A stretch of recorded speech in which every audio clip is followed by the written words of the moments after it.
You might be wondering why I'm outside, chopping wood. Well, it's because when I was doing therapy, she, I was getting very angry about the Canucks losing. She told me that chopping firewood would be a good way to get rid of my anger.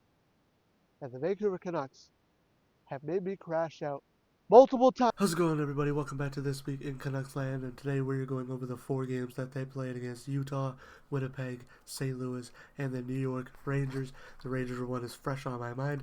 I might crash out when it gets to that part because I was going crazy earlier today. Before we get into this video, make sure to check out Fanatics. There's the QR code right down there, link in the description.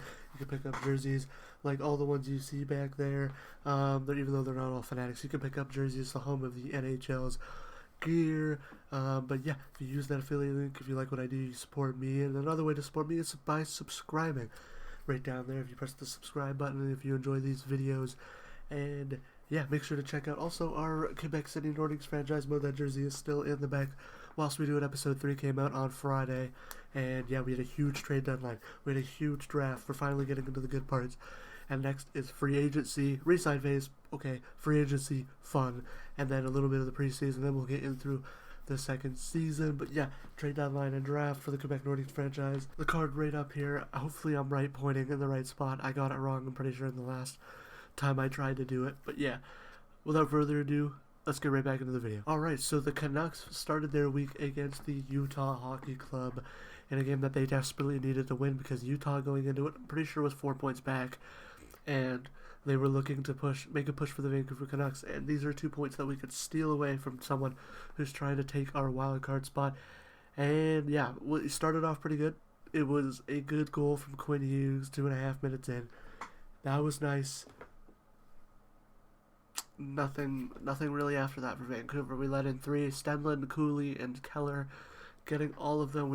We failed taking those 2 points away from Utah in a game that we desperately needed to win. We just didn't play the best hockey, and that's kind of going to be a theme of the week, is not getting the points that we need.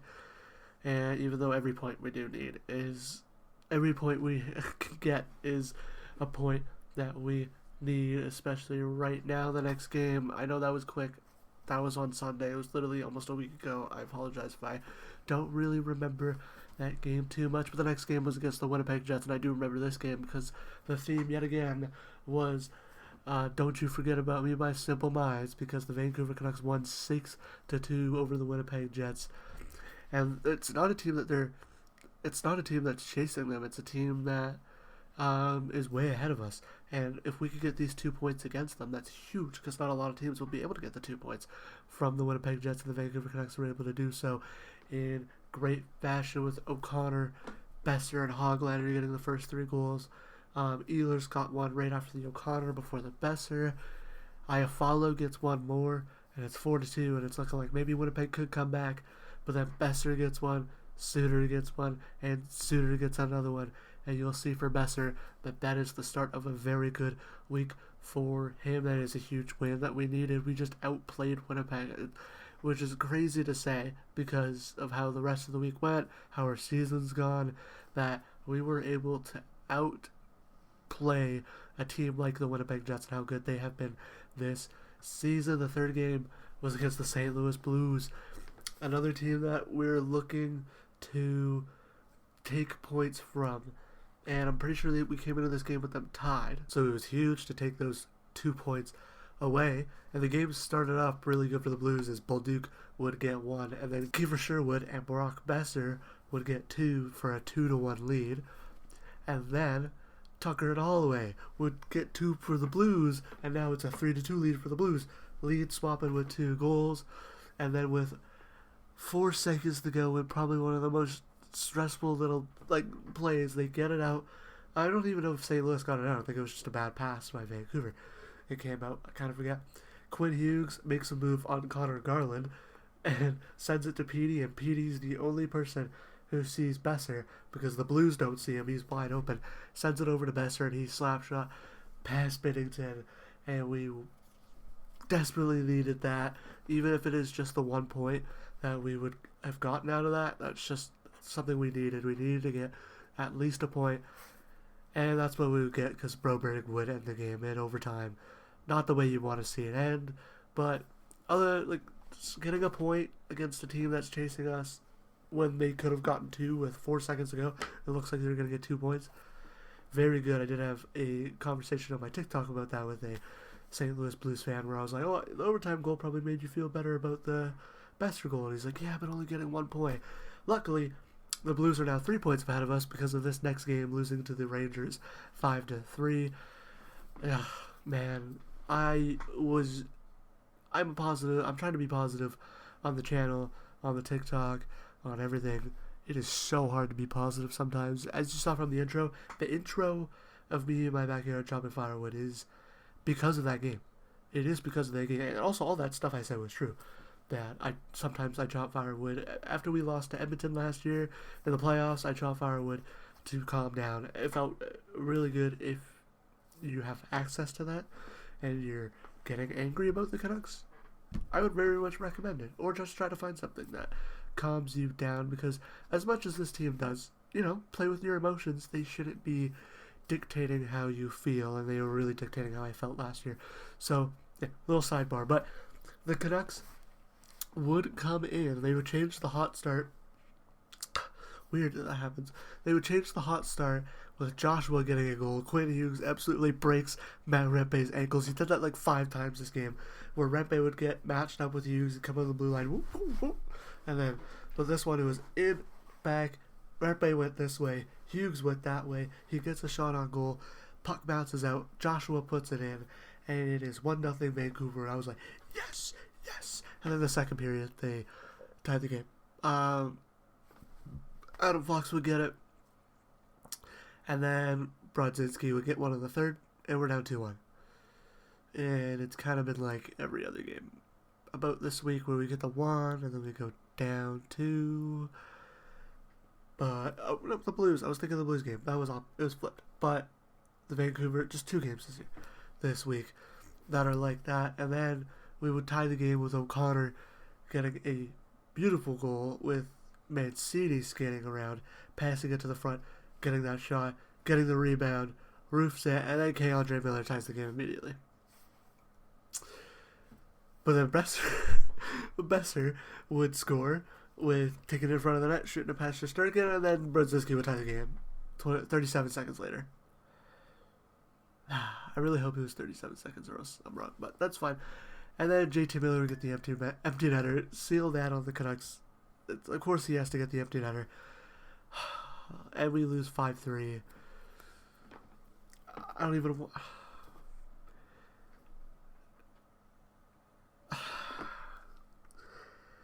We outshot them 39-12. We outshot them 39-12. And we lost 5-3. We almost had 40 shots. And they didn't even get 15. Pettersson had almost as many hits this week than the Rangers had shots in that game. And we lost 5-3.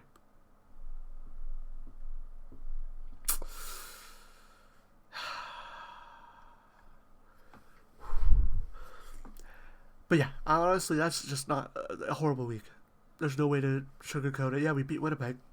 Okay, but what about the game against the Rangers, where you outshot them? Played really well. Quinn Hughes had as many shots had more shots than the Rangers did. Quinn Hughes had more shots this week than the Rangers did in that game. You lose to St. Louis, who are now 3 points ahead of you. When you could have taken an extra point away, now they're only 2 points ahead of you. If you flip that only, and then Utah, you have to beat Utah. They're the the Utah game is the second game of the back-to-back, and that's the second time we played them, the second game of a back-to-back, and I'm pretty sure we lost 3-1 both times. We just need to play better. We just need to play. Now we might be missing Pettersson and Hoglander for a few games. Hopefully not. I don't think they would be missing for too long, but positivity until you have to point out why they're bad. And like the Blues game, you have to play better. You have to start better. The Utah game, you just have to play. I know it's the second game of a back-to-back. You absolutely destroyed Chicago the night before. Why aren't you trying to play at least a little bit better? The Rangers game. Why is Quinn Hughes the only player kind of trying to win the game at the end? Of course everyone's trying to win the game, but why does it seem like Quinn Hughes is the only player who's actually trying to win the game? That's not as bad as this is not as bad. How I'm being is not as bad as I would have been if I had turned the camera on 5 hours ago when the game ended. This is 5 hours of being able to calm down, chopping some firewood, and I'm flabbergasted of why we lost to the Rangers, why we can't play better against Utah, and how we don't come out hot when we've been doing it all week. Utah, we scored the first goal. Winnipeg, we scored 3 goals in the first period. The Rangers, we didn't come out too hot against the Rangers, but we were still playing really good. We got the first goal. Yeah, we got Joshua's goal. Sorry, I was thinking Brodzinski's goal or Fox's goal was the first goal. No, Joshua with the first goal, and we were out shooting them 7-1. Yet we couldn't come out hot against against St. Louis. And then Utah, we just can't play good on back-to-backs against Utah. You know what? I'm gonna accept that as truth. And if we ever have a back-to-back where we play Utah again, we're gonna lose. That's what I'm gonna go into it thinking that we got 3 out of the 8 points that we needed. That we could have gotten this week.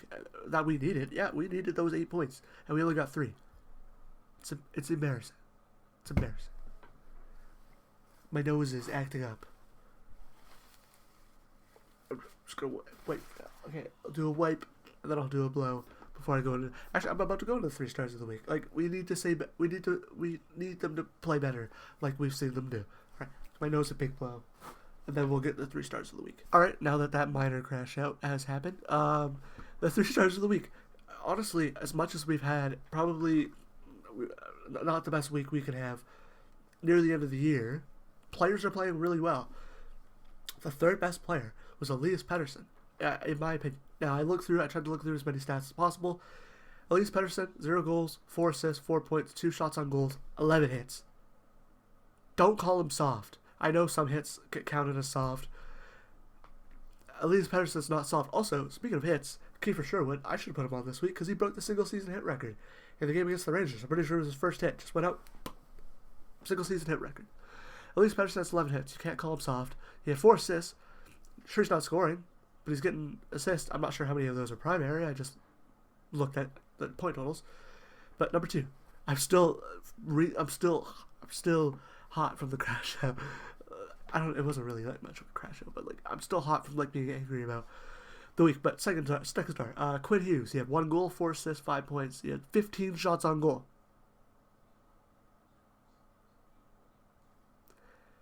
One for 15. Which, I don't mind. But he had 15 shots on goal. I wish players would shoot like he does. Pettersson had 2 shots on goal. 0 goals.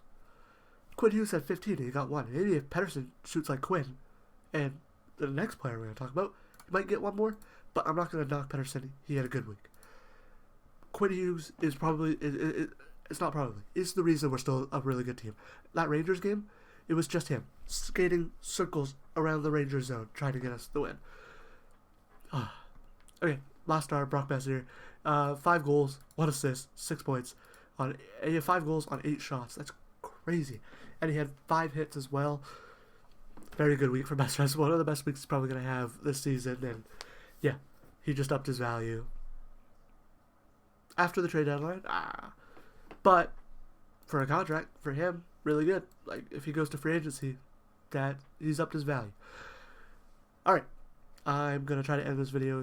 I'm going to end this video now. I'm getting a little over in time. I'm not sure how much time I'll be able to cut. I don't want to make this video too long, but yeah. If you guys enjoyed the video, make sure to like, comment, and subscribe.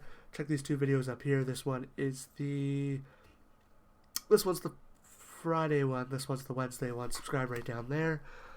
And I'll see you guys on Wednesday. I don't even know the topic yet. I haven't wrote it yet, but that'll be a surprise then. A surprise topic on Wednesday. We'll see what it is.